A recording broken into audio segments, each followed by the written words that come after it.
Alright, g'day. Today I'm on the Murray River and painting a large painting.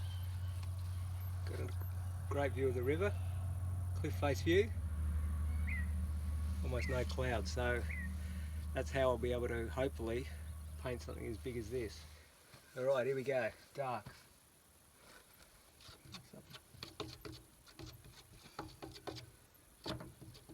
Just mixing a bit of red, a bit of burnt sienna, also a bit of viridian green.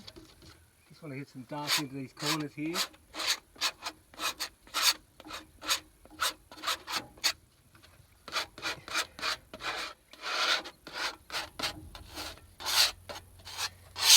Quite often I put the shadows in fairly warm and then cool them off a bit later as I'm going. That warm kind of comes through.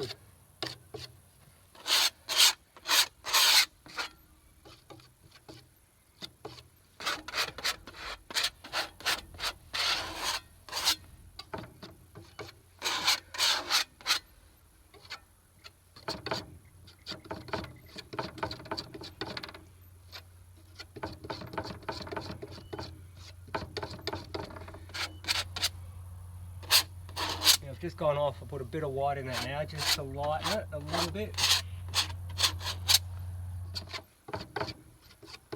Now as I'm going up, I don't know if you can see there, but I'm slightly adding a bit more white, cooling it off a little bit more blue as it recedes. So you're sort of going foreground, receding to further out.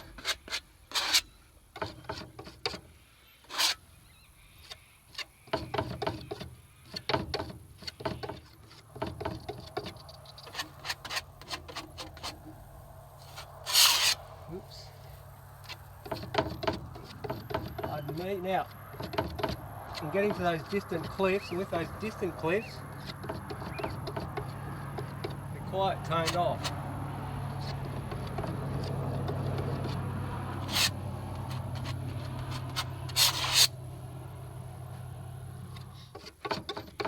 And I like it varying anyway, I don't like it all the same colour.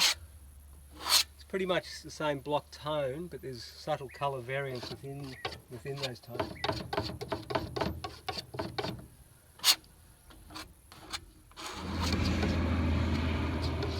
Just trying to work out what colours to use for that reflection.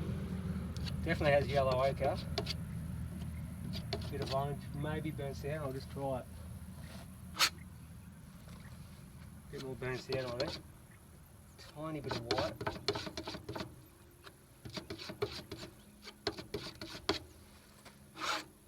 Pull them straight down like that.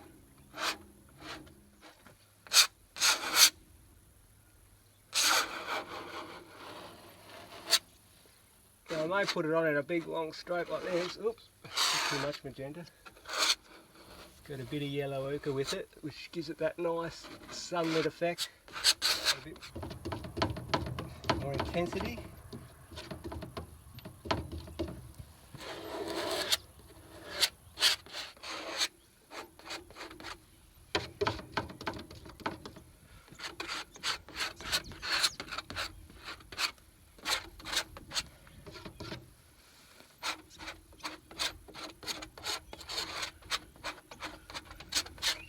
Well, it's all pretty covered.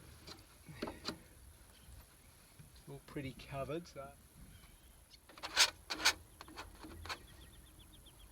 there's a bit of that muddy green coming in, that Murray colour, which is a beautiful colour. Let's have a look.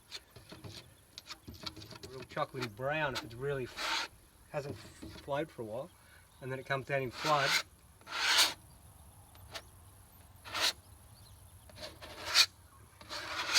You can get a real chocolate brown colour. I don't really like that colour because it doesn't remind me of the Murray. Down here.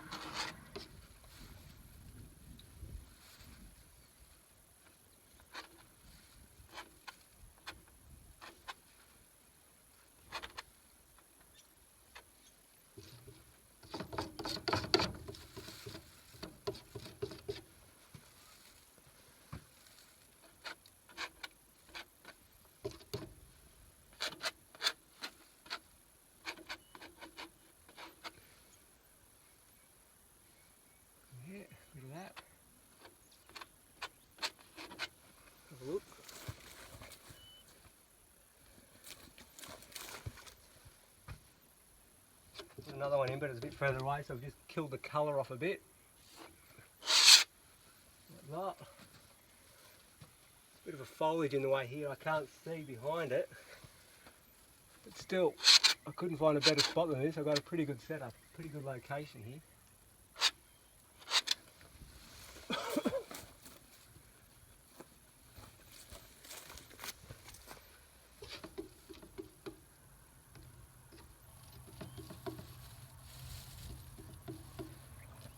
Mixing real pale blues and stuff into my greens, magenta blues, kills the green off.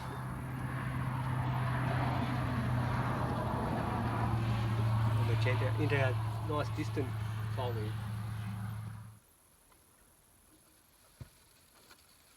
I love the running back and forth of it. Could work out.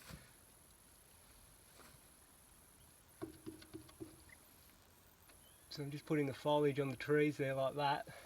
Just catching the, there's a river. The river kind of goes out there as well as down here. And there's gum trees along the edge. I'm bunging them in. Next one I'm going to do is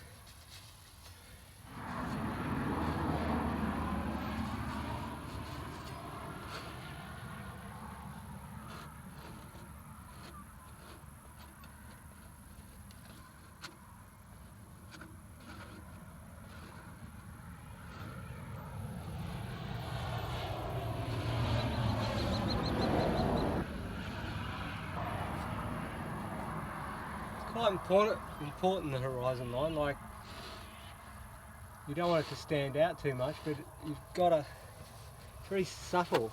Doesn't need a lot of work. If you get the right tones, it's really easy to make it look realistic. It's very subtle, slightly off tone. It looks nothing like the distance. And keep it. Slightly drag it over. I'm only just touching the shadows, and you get that spottedness.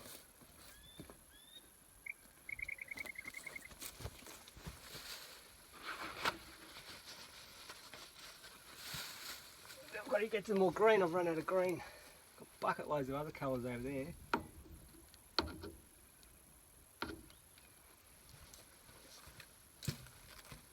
Okay. Gotta work out what I want to actually do here. I might take that right across like that. Like I said, don't put exactly what's there, put what's going to make a good composition.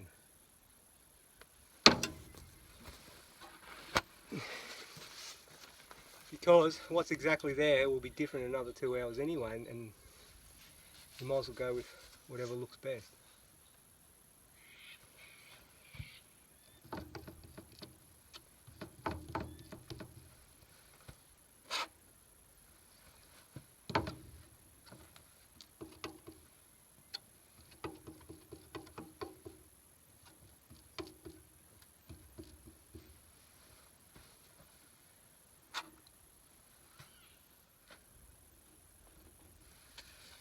Now just drag it through.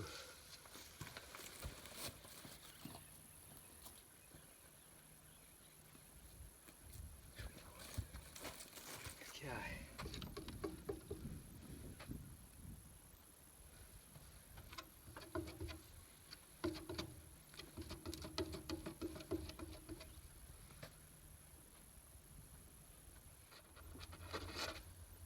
Drawing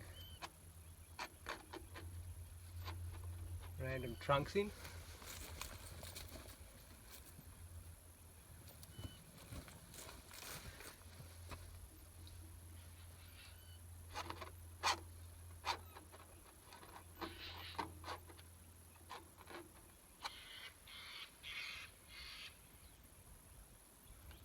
Make some a little bit thicker, make some thinner.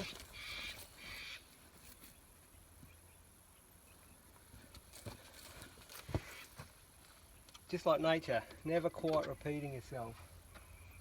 Draw them in. Every single one's a different version of itself. These ones I've cooled off a bit more blue in the distance.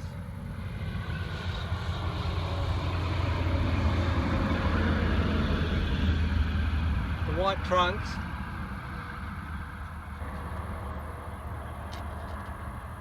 I'm not using pure white in the distance.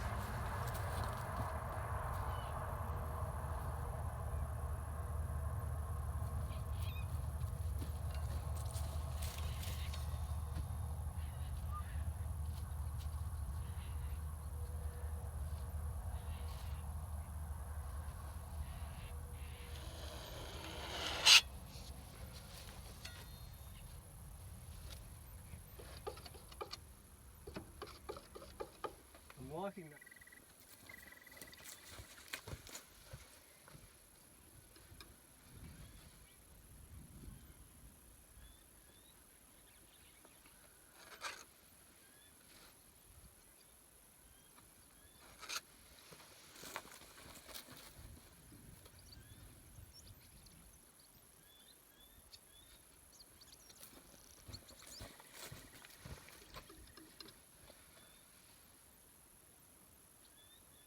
Just sticking some of the distant greens in. They're just a little bit too brown, so I'm getting some sort of green and putting it in.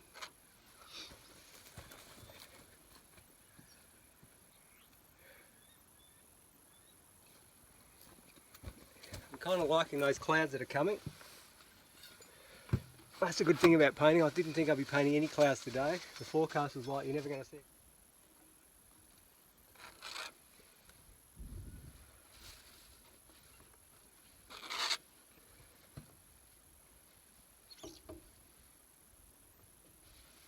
Some sort of...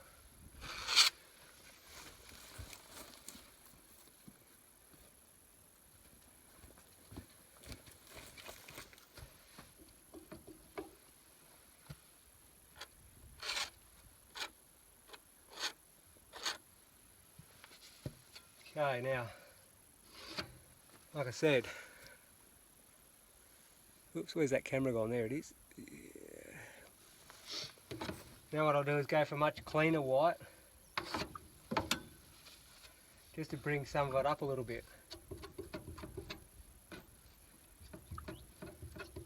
Don't need to get carried away. You've got to work out where you want the eye drawn.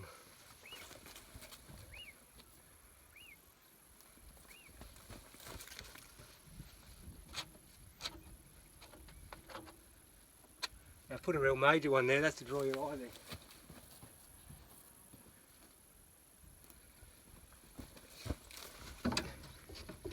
Now I'm not so sure I want it there, so I'll just use it to mix them all random.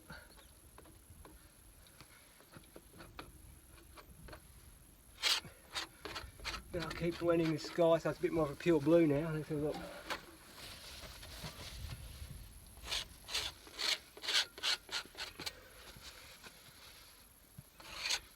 At the top of the sky, much cleaner and stronger in colour. How it will be now, as you can see. It's a paint flicking all over me. Yeah.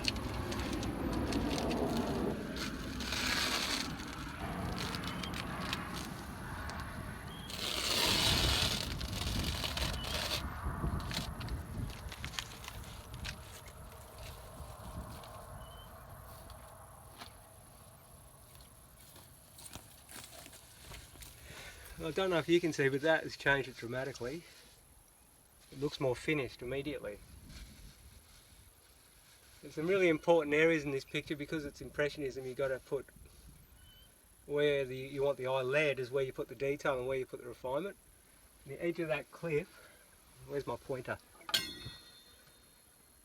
The edge of that cliff there, where it meets, I found was pretty important for me in the composition. So I've done the same thing here. I've got a very clean edge, obvious. Bits where it's not important, blur it. Then you can lead the eye around. There you go, look at that. You couldn't have a better spot to paint on the edge of the cliffs of the Murray River. Let's have a look what we've got in here.